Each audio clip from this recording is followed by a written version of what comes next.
இயேசுவின் அக்னி கிருபை ஊழியங்கள் சார்பாக பரிசுத்த இயேசுவின் நாமத்தில் உங்கள் அனைவரையும் வாழ்த்தி வரவேற்கின்றேன். கடந்த வாரம் நாம் பவுலின் ஊழிய பாதையை தியானித்து கொண்டிருந்தோம். இந்த வாரமும் அதை தொடர்கிறோம். யூதர்கள் பவுலின் ஊழியத்தை தடுக்க அவரை துரத்துவதும் கல்லெறிவதும் விரட்டுவதுமாக இருந்து கொண்டிருக்கிறார்கள்.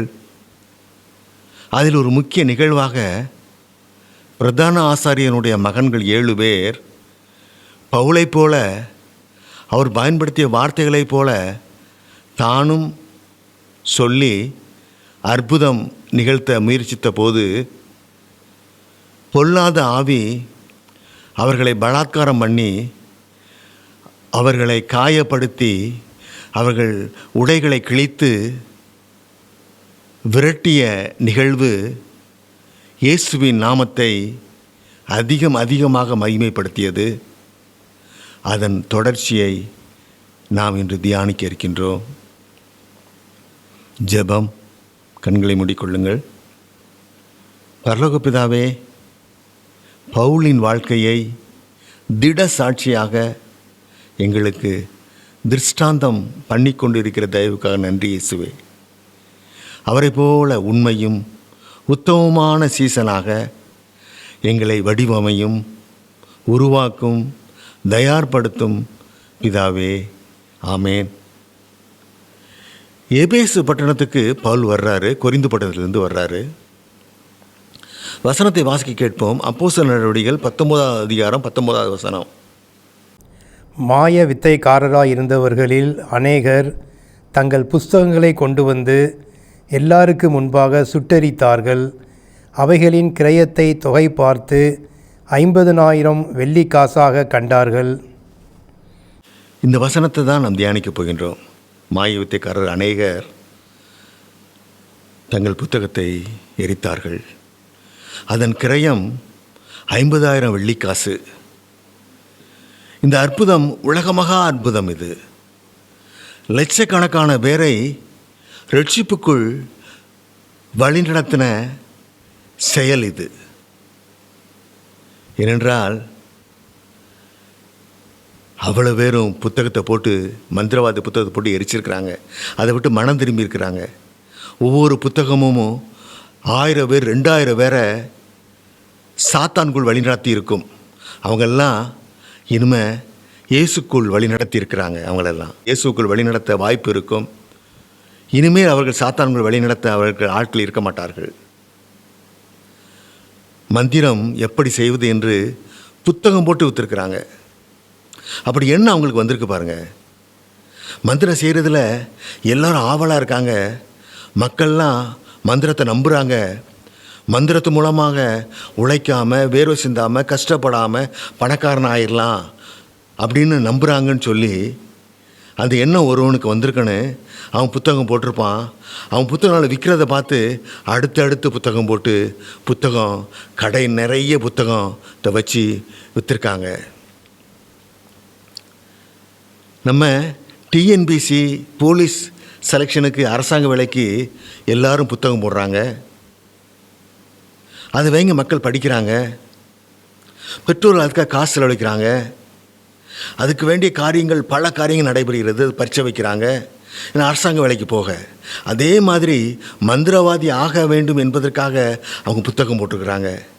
இதில் எவ்வளவு ரூபா ஒரு டிஎன்பிசி போலீஸ் செலெக்ஷனுக்காக ட்ரைனிங் சென்டர், புத்தகம், அதுக்கு வேண்டிய பரீட்சைகள், அதுக்கு வேண்டிய காரியத்துக்கெல்லாம் கோடி ரூபாய் கைமாறும்.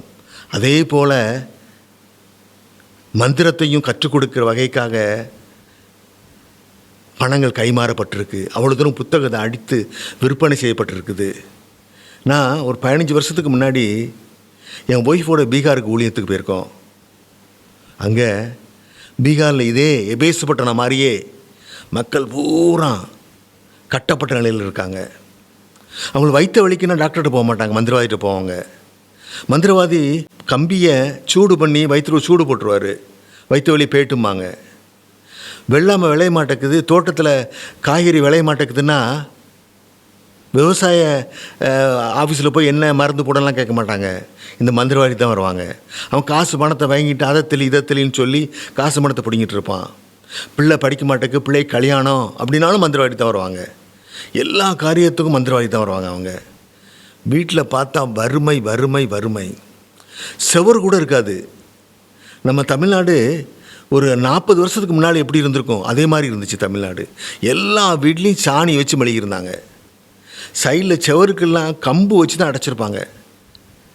மேலே தட்டியை வச்சு அந்த தட்டியில் காற்று அடித்தா கீழே விழுந்துடும். அந்த அளவுக்கு தான் அவங்க கூரை எல்லாம் இருக்கும். பள்ளிக்கூடத்துக்கே போக மாட்டாங்க. பிசாசு கட்டி வச்சுருக்காங்க அவங்களெல்லாம். அங்கே உள்ள எம்எல்ஏ எம்பிக்கெல்லாம் அவங்கள அந்த வறுமையிலேருந்து மீட்டெடுக்கணும்னு சொல்லி பிரயாசப்பட மாட்டாங்க. வறுமையிலே வச்சிருக்கிறதுக்காக பிரயாசப்படுறாங்க. ஏன்னா படிக்க வைக்க அவங்கள உற்சாகப்படுத்த மாட்டேங்கிறாங்க. அவங்க வறுமையிலே இருந்தால் தான் இவங்களுக்கு ஓட்டு போடுவாங்க, இவங்க சொன்னபடி கேட்பாங்க. வறுமையை விட்டு செழிப்பானதுக்கு வந்து யோசிக்க ஆரம்பிச்சிருவாங்க, நம்மளை எதுக்க ஆரம்பிச்சிருவாங்கன்னு சொல்லி அவங்கள அப்படியே சாத்தான் கட்டி வச்சிருக்கிறான் மந்திரவாதிகளை வைத்து. அதே போல தான் எபேசு பட்டணத்து மக்களையும் அந்த மந்திர சக்திகள் மந்திரங்களை வச்சு அவங்கள பூரா வறுமைக்குள்ளேயும் கஷ்டத்துக்குள்ளேயும் கண்ணீருக்குள்ளேயும் அந்த மக்கள்லாம் வாழ்ந்துட்டுருக்கிறாங்க. பொதுவாக இந்த மந்திரவாதங்கிறது பரம்பரை தொழிலாக இருக்கும். அந்த மந்திர சக்தி யாரும் சொல்லிக் கொடுக்க மாட்டாங்க. ஏன்னா அதுலேருந்து வருமானம் வருது, தொழில் வருது, பணம் வருதுங்கிறதுக்காக அவங்களுக்குள்ள வாரிசுக்கு தான் சொல்லிக் கொடுப்பாங்க. ஆனால் இங்கேயோ புத்தகம் போட்டு அதை விற்பனை செய்து மந்திரவாதிகள் உருவாக்கியிருக்காங்க. புது மந்திரவாதிகள்லாம் பெருகியிருக்காங்க. அப்போனா மந்திரம் எவ்வளோ தூரம் பெருகியிருக்கும் பாருங்கள். இது வேற எங்கேயும் நடக்கல, நம்ம ஆசியா கண்டத்தில் நடந்திருக்கு. இதெல்லாம் மந்திரவாதத்தை முழுமையாக மக்கள் நம்பியிருக்கிறாங்க, அதற்குள்ளே வாழ்ந்திருக்காங்க. அதன் மூலம்தான் நான் முன்னேற முடியும்னு நம்பியிருக்கிறாங்க.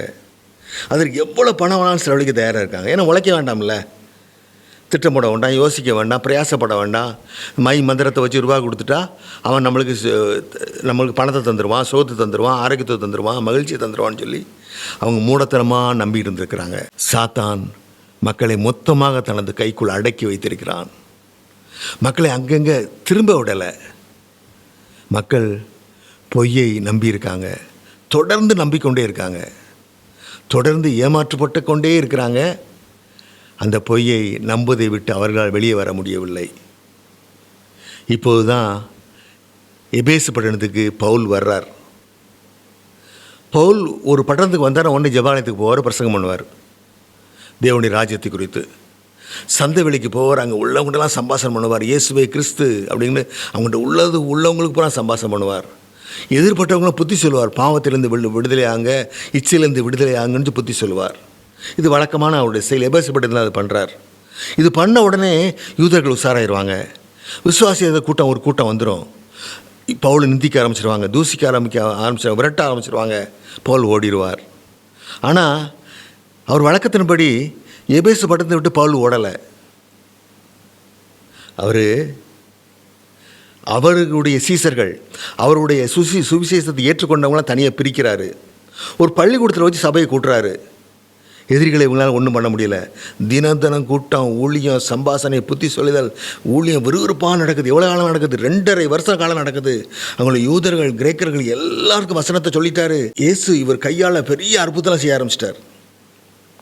2 வருஷ ஊழியம், அதனுடைய சாதனை, அதனுடைய வெற்றியை தான் நம்ம பார்த்தோம் முதல் வசனத்தில். அந்த வசனத்தை மீண்டும் வாசிக்க கேட்போம். அவருடைய ஊழியத்தின் சாதனை, அவர் 2.5 வருட ஊழியத்தின் வெற்றியை நாம் வாசிக்க கேட்போம். அப்போஸ்தலர் நடவடிக்கைகள் 19:19. மாய வித்தைக்காரராய் இருந்தவர்களில் அநேகர் தங்கள் புஸ்தகங்களை கொண்டு வந்து எல்லாருக்கு முன்பாக சுட்டெரித்தார்கள். அவைகளின் கிரயத்தை தொகை பார்த்து 50,000 வெள்ளி காசாக கண்டார்கள். மாய வித்தைக்காரன் புத்தகத்தெல்லாம் எரிக்கிறான். ஏன் புத்தகத்தை தூர வைக்கலை? நம்மளை மாதிரி ஷோரூம்குள்ளே போடலை. புத்தகத்தை பழைய புத்தக கடையில் விற்கல. அவன் எரிக்கிறான் பாருங்க. அவன் ஏன்னா அதை எடுத்து படித்து இன்னொருத்தன் மந்திரவாதி ஆயிடக்கூடாதுங்கிறதுக்காக. பவுல் மந்திரவாதிகளை ரட்சிக்க மட்டும் படலை, ஊழியக்காரனாகவும் மாற்றிட்டார். ஏன்னா பவுலுடைய ஊழியம் அவ்வளோ வல்லமை மிகுந்த ஊழியமாக இருக்கிறது. அதன் தொகை 50,000 வெள்ளி காசுங்கன்னு சொல்கிறாங்க. இயேசு வனாந்தரத்தில் மக்களுக்கெல்லாம் உணவு கொடுங்கன்னு சீசர் சொல்லும்போது சீசர் சொன்னாங்க, எவ்வளோ கூட்டம் இருக்குது, 5000 புருஷர்கள் இருப்பாங்களே, எல்லோரும் சேர்த்தா ஏகப்பட்ட பேர் இருப்பாங்களே, இவங்கெல்லாம் உணவு கொடுக்க இவங்களுக்கெல்லாம் உணவு கொடுக்க 200 பணம் தேவை, வெள்ளி பணம் ஆகுமேன்னு சொல்லுவாங்க.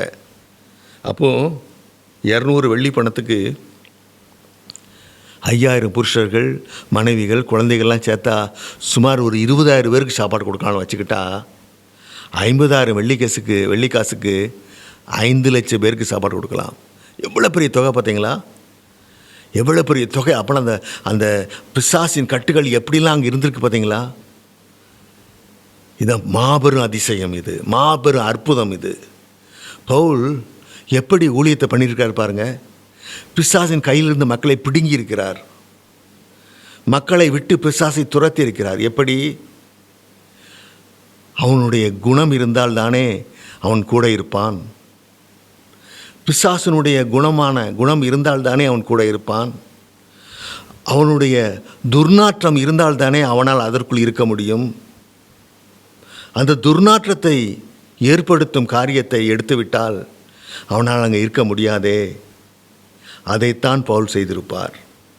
பொறாமை, பெருமை, பேராசைதான் உங்கள் துன்பம், கவலை, கஷ்டம், கண்ணீருக்கெல்லாம் காரணம் என்று எபேசு மக்களிடம் பவுல் சொல்லியிருப்பார்.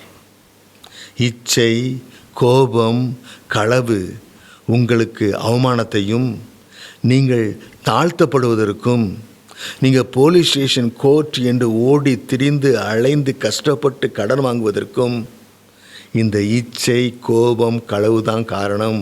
அதை விட்டுவிடுங்கள் என்று சொல்லியிருப்பார். குறை சொல்லாதீங்க, கோட் சொல்லாதீங்க, அதுதான் உங்களை பாவத்தையும் சாபத்தையும் சம்பாத்தியம் உண்டு பண்ணுதுன்னு சொல்லியிருப்பார்.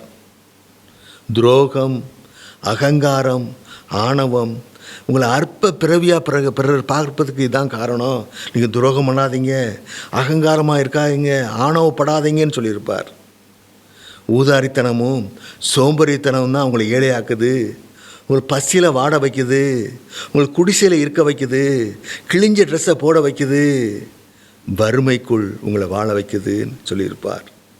ஆகவே இவைகளெல்லாம் விட்டு அன்பு, தாழ்மை, பொறுமை, மன்னித்தல், விட்டு கொடுத்தல், ஞானம்னா என்னன்னு போதிச்சிருப்பார். அறிவுனா என்னன்னு அவங்க விளக்கியிருப்பார். விவேகத்துக்கு உதாரணத்தோடு விளக்கியிருப்பார். உழைப்பு, சிக்கனம் சொல்லி கொடுத்துருப்பார். சிக்கனத்தை பற்றி சேமிப்பை விளக்கியிருப்பார். போது என்ற மனம்னா என்னன்னு சொல்லி கொடுத்துருப்பார். இந்த குணங்களை இயேசுவுடன் கேட்டு பெற்றால் சமாதானமும் மகிழ்ச்சியுமாக வாழலான்னு சொல்லி கொடுத்துருப்பார். உங்கள் மந்திர தந்திரங்கள், பில்லி சூனியம் இவைகள் உதறி தள்ளுங்கள் என்று பவுல் சொல்லியிருப்பார். பவுலின் வார்த்தையை தேவன் எபேசு மக்களை, ஆசிய நாட்டாரை நம்ப வைத்திருப்பார். ஆகவேதான் அவ்வளவு பெரிய அற்புதம், 50,000 வெள்ளிக்காசுக்கு சரியான மந்திரவாத புத்தகங்கள் எரிக்கப்பட்டுள்ளது. இப்போது எப்படி அற்புதம் ஏன் நடக்கவில்லை? இப்படிப்பட்ட அற்புதங்களை இப்போது நம்மால் காண முடியவில்லையே ஏன்? இப்போது அற்புதம் எங்கு நடக்கிறது? ஊழியக்காரர்களுக்கு. இப்போது எதை வைத்து ஒரு ஊழியத்தை நிர்ணயம் செய்கிறோம்? கட்டிடங்கள், வாகனங்கள், கூட்டம், காணிக்கை. இப்போது மக்கள் எப்படி விசுவாசிக்கிறார்கள்? ஊழியக்காரரை பார்த்தாலே அற்புதம், ஊழியக்காரர் இடத்துக்கு போனாலே அற்புதம், அவர் கிட்ட பேசினாலே ஆசீர்வாதம், அவர் தொட்டு ஜெபம் செய்தால் கூரையை பித்து கொண்டு கோடி கோடியாக கொட்டும் என்று விசுவாசிக்கிறார்கள்.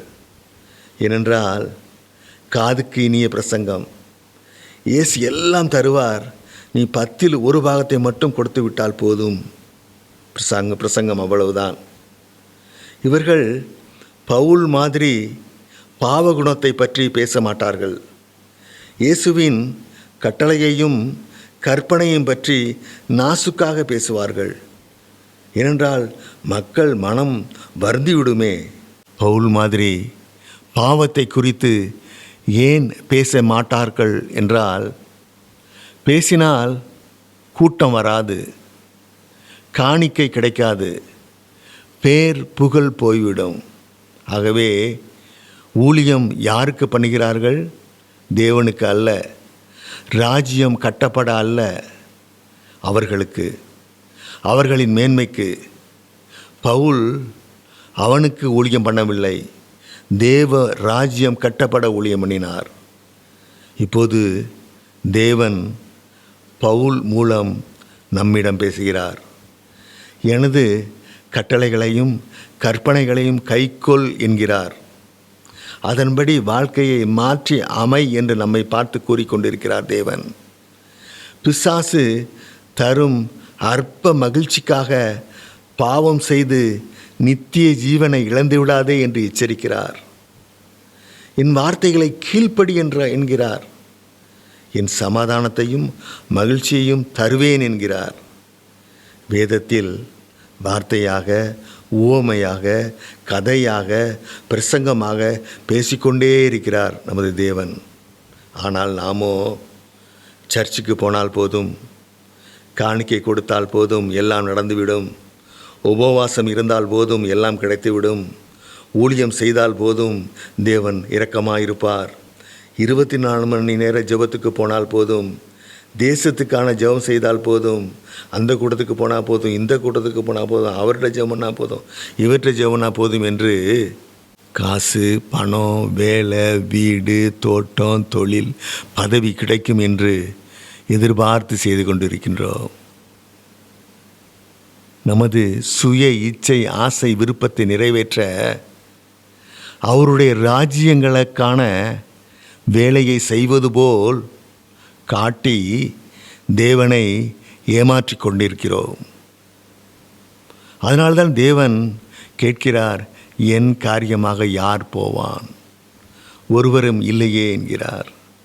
முதலில் தேவனுடைய ராஜ்யத்தையும் அவருடைய நீதியையும் தேடுங்கள், அப்பொழுது இவைகளெல்லாம் கூட கொடுக்கப்படும். நாம் கேட்கவே வேண்டாம். தேவனுடைய ராஜ்யம் கட்டப்பட என்று நாம் இவைகளை செய்தால் நமக்கு எல்லாம் கொடுக்கப்படும். எல்லாவற்றுக்கும் மேலாக தேவன் போதும் என்ற மனதை கொடுத்து நமக்கு நித்திய விருந்தையும் ஜீவனையும் கொடுப்பார். ஆமேன். ஜெபம். பரலோக பிதாவே, பவுலை போல உமது ராஜ்யத்தை கட்ட ஊழியத்தை செய்ய கிருபை பாராட்டுமப்பா. பவுலை போல தன் கையால் உழைத்து சாப்பிட்டு உமது அன்புக்காக மட்டுமே ஊழிய செய்யவும் அதை தொடர்ந்து நிறைவேற்றவும் அருள் தாரும் பிதாவே. ஆமேன்.